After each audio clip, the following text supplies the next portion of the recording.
ये है मीवा साडो, एक जापानीज जर्नलिस्ट जो कि 159 आवर्स ओवरटाइम काम करने की वजह से 2013 में ये दुनिया छोड़ के चली जाती है। वहीं 2018 में मत्सूरी खुद की जान ले लेती है, जो कि अगेन हर हफ्ते बहुत काम करी थी। और ऐसे कई सारे हादसे हैं जहां जापान और कोरिया जैसी जगह पे लोग ओवरटाइम की वजह से मारे जाते हैं। इस चीज को जापानीज में करोशी कहा जाता है। ऐसे इंसिडेंट्स का असर इनकी फैमिली लाइफ पर भी पड़ता है, यानी कि लोग जिंदगी जीने से ज्यादा सिर्फ पैसों को इकट्ठा करने में लगे रहते हैं ताकि रिटायरमेंट के बाद वो आराम से अपनी जिंदगी जिए। अब एग्जैक्टली इसी के ऑपोजिट चार्ली मंगर, जो कि वॉरेन बफेट के पार्टनर हैं, उन्होंने इस इंटरव्यू में ये कहा, I did not intend to get rich. I wanted to get independent. और यही थॉट्स हम तापसी पन्नू के इस पॉडकास्ट में भी सुन सकते हैं। ऑपोजिट मेरे से वो ऐसे खर्च करते हैं सोच सोच के कि मतलब अपने साथ पैसे लेके ही जाएंगे। मैं गरीब मरना पसंद करूंगी, मैं गरीब जीना नहीं पसंद करूंगी। और इसी कॉन्सेप्ट के ऊपर एक पूरी किताब भी लिखी जा चुकी है। आई नो हम में से कई लोग ये सोचते होंगे कि यार हम क्या करें, कभी कोई हमसे पैसे सेव करने के लिए बोलता है और ये बुक हमें उल्टा करने के लिए बोल रही है। तो इस कंफ्यूजन को दूर करने के लिए पहले इस स्टडी को सुनिए। एक रिसर्च में 1000 से भी ज्यादा लोगों को अपनी खुशी को 1 से 5 के स्केल में रेट करने के लिए कहा गया, जिसमें 1 का मतलब था कि वो बहुत डिप्रेस्ड है और 5 का मतलब था कि बहुत ज्यादा खुश है। सरप्राइजिंगली इस स्टडी में लोगों की एवरेज हैप्पीनेस रेटिंग 2.6 से 2.8 ही रही, यानी कि वो 3 भी नहीं थी, जो कि बहुत शॉकिंग था। स्टडी से ये पता चला कि जिन लोगों की रेटिंग 3 से नीचे थी वो या तो $1500 से कम कमा रहे थे या फिर $6000 से ज्यादा कमा रहे थे। यानी कि वो लोग जिनके पास खर्च करने के लिए पैसे नहीं है, वो लोग तो खुश नहीं थे, लेकिन उनके साथ साथ जिन लोगों के पास बहुत ज्यादा पैसे भी आ रहे हैं वो भी खुश नहीं थे, क्योंकि उनके पास टाइम ही नहीं बचा था उन पैसों को एंजॉय करने के लिए। इसका मतलब है कि इस थियोरी के अकॉर्डिंग बीच में एक स्वीट स्पॉट है जहां सबसे ज्यादा हम खुशी पा सकते हैं। अब सवाल आता है कि अगर हमें सबसे ज्यादा खुशी चाहिए तो हम करें क्या? तो इसके लिए इस किताब में 5 चीजें मेंशन की गई हैं, जिसमें सबसे पहला पॉइंट आता है इन्वेस्ट इन एक्सपीरियंसेस। इस वीडियो में हर एज के लोगों से ये पूछा गया कि आपकी लाइफ का सबसे बड़ा रिग्रेट क्या है। जो जवान लोग थे उन्हें अपने पढ़ाई से रिलेटेड रिग्रेट्स थे, पर जैसे जैसे ये लोग बूढ़े लोगों से सवाल पूछते हैं तो इनमें से मैक्सिमम लोग ये कहते हैं कि हमें सबसे बड़ा पछतावा ये है कि हम अपनी फैमिली के साथ टाइम स्पेंड नहीं कर पाए। एक और डेटा सुनिए। डॉक्टर रंगन चैटर्जी अपने पॉडकास्ट में ब्रॉनी वेयर, जो कि बहुत ही मशहूर नर्स हैं, उनसे पूछते हैं कि उनके पेशेंट्स के डेथ बेड पर 5 सबसे बड़े रिग्रेट कौन से थे, जिस पर वो नर्स बताती हैं कि उन लोगों की सबसे पहला रिग्रेट था कि काश वो अपनी लाइफ अपने हिसाब से जीते, और दूसरा सबसे बड़ा रिग्रेट था कि काश वो इतना ज्यादा काम अपनी लाइफ में ना करते और लाइफ को एक्चुअल में जीते। I wish I hadn't worked so hard. अब ये सारे रिग्रेट का सबसे बड़ा कारण ये है कि उन्होंने कभी मेमोरी डिविडेंड में अपने पैसे इन्वेस्ट नहीं किए। मेमोरी डिविडेंड एक ऐसा इन्वेस्टमेंट है जहां हम अपनी मेमोरीज में पैसा खर्च करते हैं ताकि सालों साल उन मेमोरीज को याद करके हम खुश रह पाए। इंडिया में मेजॉरिटी अपने मेमोरी डिविडेंड के तौर पर शादियों में सब खर्चा जाता है। जैसे कि अभी अनंत और राधिका अंबानी की शादी में मुकेश अंबानी ने 5000 करोड़ से भी ज्यादा रुपए खर्च कर दिए, जिसकी वजह से ये शादी दुनिया की सबसे महंगी शादी बन गई। वहीं इनके दूसरे बच्चे ईशा और आकाश पे अंबानी ने सिर्फ 800 करोड़ रुपए खर्चे थे, जो कि शायद मुकेश अंबानी के लिए बड़ी बात नहीं थी, पर ये शादी एक मेमोरी डिविडेंड के तौर पर इन्हें और इनके गेस्ट को सालों साल याद रहेगी, क्योंकि ये अंबानी के घर में इस जनरेशन की आखिरी शादी थी। इसके बाद अब इनके घर में अगली शादी कम से कम 20 सालों के बाद आएगी। अब इसका मतलब ये भी नहीं है कि हम अपनी सारी सेविंग शादी में खर्च कर दें और उधार लेने लग जाएं। अंबानी के लिए 8000 करोड़ रुपए उनकी वेल्थ का 5% भी नहीं था। इस पॉइंट का सिर्फ ये मतलब है कि हमें मेमोरी डिविडेंड बनाने हैं और ये मेमोरीज बहुत सस्ते टूर करके अपनी फैमिली के साथ भी बनाई जा सकती है। सेकंड पॉइंट कहता है कि do not wait for old as.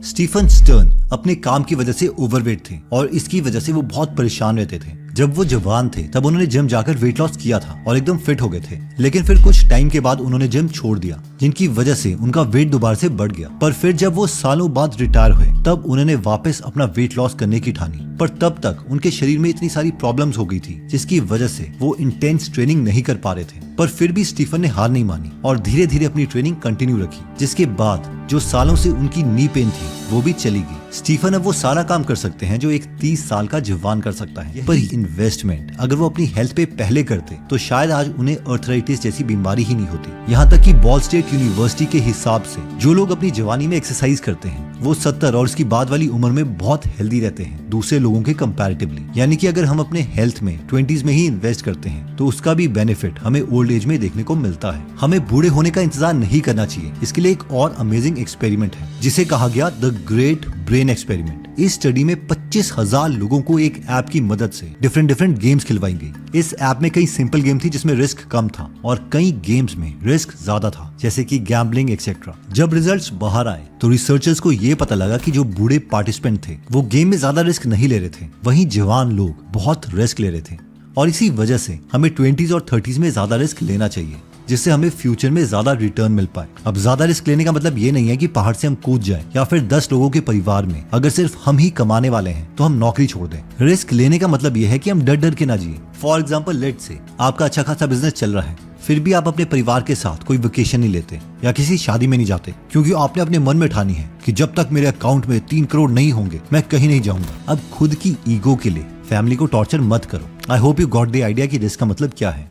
Third point कहता है कि you should spend more in your 20s। इस 3 ट्रायंगल्स को ध्यान से देखिए। ये 3 ट्रायंगल्स हमारी लाइफ के 3 अलग अलग फेजेस को रिप्रेजेंट करते हैं, जिसमें पहला फेज है जब हमारी उम्र 20 से 30 साल की है। इस फेज में हमारे पास हेल्थ और टाइम ज्यादा है पर पैसे थोड़े कम है। दूसरा ट्रायंगल है जब हम 30 से 60 साल के होते हैं, जिसमें हमारे पास हेल्थ, वेल्थ और टाइम सब ऑलमोस्ट बराबर होते हैं। और लास्ट में आता है जब हमारी उम्र 60 से ज्यादा हो जाती है। इस टाइम पर हमारे पास पैसे भी हैं और बहुत फ्री टाइम है, लेकिन हमारी हेल्थ में बहुत सी प्रॉब्लम्स शुरू हो गई है। इन तीनों में अगर कोई टाइम सबसे अच्छा है तो वो है पहले के 2 ट्रायंगल्स, जिसमें हम एक्चुअल में खुद के लिए मेमोरीज बना सकते हैं। और जरूरी नहीं कि मेमोरीज बहुत ज्यादा पैसा खर्च करके मॉरिशस में ही बने। छोटे लोकल वेल प्लान्ड पिकनिक या मनाली कसौली में खुशी के ट्रिप्स भी वो मेमोरीज क्रिएट कर सकते हैं। इस वीडियो में ये 70 साल का बिलियनर एक लाइफ लेसन हमें बता रहा है जो उन्होंने अपनी माँ से सीखा, जिसकी वजह से वो एक बिलियनर भी बने। उनके हिसाब से हमें अपने 20s में सबसे ज्यादा एक्सपीरियंसेस लेने चाहिए, चीजें सीखनी चाहिए। 30s में हम ये फिगर आउट कर सकते हैं कि किस चीज में हमारा इंटरेस्ट है और उसके बारे में बहुत डिटेल में सीख सकते हैं। 40s में हम उस चीज से बहुत ज्यादा पैसे कमा सकते हैं ताकि 50s और 60s में हमें कोई पैसे की चिंता ना हो।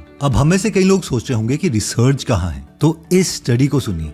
मिशिगन यूनिवर्सिटी के साइकोलॉजिस्ट विलियम जे चोपी को अपनी रिसर्च में ये पता चलता है कि गुड मेमोरीज और हेल्थ में एक पॉजिटिव कोरिलेशन है, यानी जिन लोगों के पास बचपन की बहुत अच्छी यादें हैं वो आगे चलकर ज्यादा हेल्दी लाइफ जीते हैं। नेक्स्ट पॉइंट कहता है शिफ्टिंग माइंडसेट अबाउट रिचेस। अगर मैं आपसे बोलूं कि क्या आप अमीर हो तो हमें से ज्यादा लोग बोलेंगे नहीं यार हम अमीर नहीं हैं। और यही एग्जैक्ट सवाल बॉब मार्ले से इंटरव्यू में पूछा गया। तो जिन्हें नहीं पता बॉब मार्ले कौन है, तो बॉब मार्ले एक जमैकन सिंगर और गिटारिस्ट थे जिन्होंने बहुत फेमस बम भोलेनाथ सॉन्ग भी गाया था। एनीवेज, इस इंटरव्यू में बॉब मार्ले से पूछा जाता है कि आप तो बहुत फेमस सिंगर हो, आपने तो अपने म्यूजिक से बहुत पैसे कमाए होंगे और आप बहुत अमीर होंगे। और इस सवाल पर बॉब मार्ले ये कहते हैं, Are you a rich man?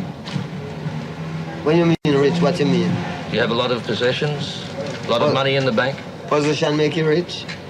I don't have that type of richness. My richness is life forever. ऐसा ही कुछ एटीट्यूड टॉमिस्लाव पर्को का है, जिनकी 2008 में स्टॉक मार्केट क्रैश की वजह से जॉब चली जाती है और साथ ही साथ उन्हें लगता है कि अब तक मैं किस चीज के लिए जी रहा था। उनको समझ नहीं आ रहा होता कि वो क्या करें। तब वो डिसाइड करते हैं कि वो दुनिया घूमेंगे और वो बहुत ही कम पैसों में दुनिया घूमने निकल जाते हैं, जिसके बाद उन्हें बहुत सारे एक्सपीरियंसेस मिलते हैं, लर्निंग होती है और उनकी बहुत अच्छी मेमोरीज बनती है। वो वापस आके खुद की एक ट्रैवलिंग एजेंसी भी खोलते हैं और साथ ही साथ ब्लॉगिंग, फोटोग्राफी, फंड रेजिंग से भी पैसे बना लेते हैं। आज टॉमिस्लाव के क्रोएशिया में 2 रूट्स नाम से जूस और कॉकटेल बार्स हैं। इन शॉर्ट, रिचेस का मतलब सिर्फ पैसा नहीं है। अगर हम ठीक से प्लान करते हैं दूसरे टाइप की अमीरी उसे भी इंजॉय कर सकते हैं। नेक्स्ट आता है how to balance saving and investing. अब हमें से कई लोग सोच रहे होंगे यार फिर अब एक्शन प्लान है क्या। वैसे तो सबके लिए एक्शन प्लान अलग अलग होता है, पर जनरली एक्सेप्टेड रूल ये है कि हम 50-30-20 प्रिंसिपल को यूज करें। इसे समझने के लिए हम मानते हैं कि हमारी सैलरी 1 लाख रुपए है। आई नो हमें से बहुत से लोगों की सैलरी 1 लाख रुपए नहीं है, बट क्योंकि इसमें गणित करना आसान है तो इस नंबर को हम मान लेते हैं। अब 1 लाख का 50% हुआ 50,000 रुपए। तो इस 50,000 को हमें अपने बेसिक नीड्स पूरे करने में यूज करना है, जैसे कि रेंट, खाना, पेट्रोल, बिजली एक्सेट्रा। फिर 30% हम अपने डिजायर के लिए यानी वेकेशन और एंजॉयमेंट जैसी जगहों में खर्च कर सकते हैं। लेकिन कम से कम 20% यानी 20,000 रुपए हमें सेव और इन्वेस्ट करने हैं। और ये 20,000 रुपए पर मंथ 12% के हिसाब से